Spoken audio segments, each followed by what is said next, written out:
Mirë mbrëma, shqiptar ku do qeni, sot kam me fol për këtë fjalën gjermane. Në shqip i bie studim, e shkruajnë kështu kurse e shqiptojnë studie, e shkruajnë me s dhe e shqiptojnë me sh. Tri shkruajnat e para po na dalin shqip. Stu, shtu, edhe dije, shtu dije.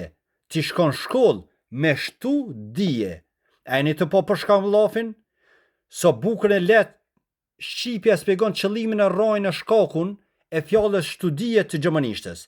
Gjermani e kupto këtë fjallë vesh ashtu që është, por për momentin na që shkputum në dy fjallë të shqipës, mo gjermani nuk është gjendje me kuptu këtë fjallë, bile as s'është gjendje me kuptu të dy fjallë të shqipës, sepse shqipja ka ndërtu këtë fjallë, e jo gjermanishtja.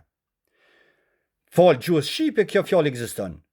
Kjo shprehje hale përdoret edhe sot në trojet tona. Shembull konkret, dije se shka, ka me të gjetë. Unë e dije, këto shprehje jam i sigur që i keni një hënë do në trojet tona, edhe sot. Unë e thash më herët, se fjalla studie gjermanishtës e ka kuptimin studim në shqip. Atëherë, ja hekmi en, e shëndrojna me më, po në ep studim. A jeni të po për shakëm lafin, desh e lona me e ndesh me më, ose në formën se si e shqiptojnë, shqipja prap se prap, pesvegon shumë letë e qartë qëllimin e saj, për me ditë gjermanishtën dhe gjuhë të tjera, dosh me ditë shqipen. Ju faleminderit.